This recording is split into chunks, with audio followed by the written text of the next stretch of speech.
इस video clip में हमने एक स्लाइट कॉन्वर्जेशन निकालने की कोशिश की है कि सोसाइटल प्रेशर की वजह से भी हमारे अंदर का कॉन्फिडेंस कहीं ना कहीं दबता है। Watch the clip. आप बताओ मायरा, मैं आपसे पूछती हूँ एज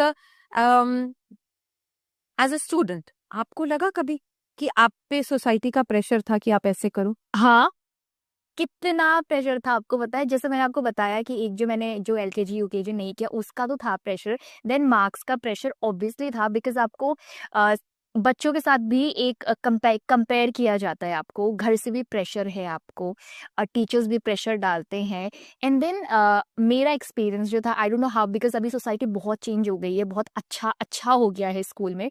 उस टाइम पे टीचर्स मारते भी थे, और जैसे अगर मेरे कम मार्क्स आए हैं, एक के सही आए हैं, तो दोनों खड़े होके स्लट शेम भी करते थे और क्लास से बाहर भी निकाला जाता था। और बहुत अभी तो मे बी डिसेंटली किया जाता होगा, मे बी अभी भी किया जाता होगा, लेकिन डिसेंटली किया जाता होगा। बहुत टेरिबली उस टाइम पे किया जाता था, थप्पड़ मार के निकाल दिया ये वो। तो क्योंकि अब आपको पहले से ही आप अंदर स्ट्रगल कर रहे हो और बाहर से भी आपको स्ट्रगल करवाया जाए, वहां पर ऐसा लगता है कि कॉन्फिडेंस अगर होगा भी ना तो वो निखर के नहीं आएगा। मतलब मैं एक्स्ट्रा करिकुलर एक्टिविटीज में हमेशा से बहुत अच्छी हूँ, तो वो भी नहीं कर पाती थी मैं, कि कभी हाथ उठा के कि ma'am I want to take participate in that, वो भी नहीं निकलता था, जिसकी मतलब इन सब चीजों की वजह से कि अब मैं बोलूंगी तो पता नहीं कौन क्या बोल देगा। अब फिर मुझे जज किया जाएगा। Very true. एवरी टाइम ये फियर कि भाई मुझे कोई जज कर रहा है, हम अपना जी नहीं पाते।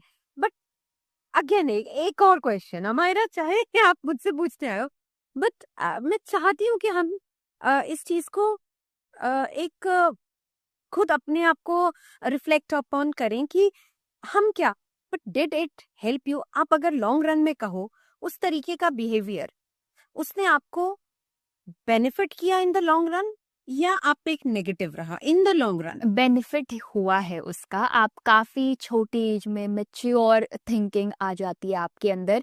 आपको पता चलता है कि पहले तो आई थिंक कहीं ना कहीं इंसानों पे भी डिपेंड करता है कि how you take the situation. तो मैंने अपनी सिचुएशन को ऐसे लिया कि मुझे पता चल गया कि अगर मेरे साथ ये बिहेवियर हो रहा है तो मैं आगे किसी के साथ ऐसा बिहेव ना करूँ। जैसे why am doing this podcast, क्योंकि मैंने इतना पर्सनली मुझ पे ऐसे अटैक हुआ है, गोली तो नहीं चली फिजिकली, पर वो दिल पे गोली चल लेकिन रही है। हाँ, वो दिल पे इतना पर्सनली अटैक हुआ है कि मैं नहीं चाहती कि कोई और अमायरा एक ऐसा सफर करे। अभी मैं एक म्यूजिक क्लास में आई एम लर्निंग पियानो, तो म्यूजिक क्लास में जाती हूँ, तो अगेन वापस एक बच्चा, वही जो आप स्कूल शिफ्ट करा देते हो, लोग पेरेंट्स सोचते हैं कि हमारा बच्चा हिंदी मीडियम में पढ़ रहा है तो इंग्लिश में शिफ्ट कराना, शायद वो पेरेंट्स तक पहुंच ही नहीं पा रहा है कि ये जो शिफ्ट करते हैं वो बच्चों की अपनी उनकी लाइफस्टाइल में या एजुकेशन में, उसकी वजह से।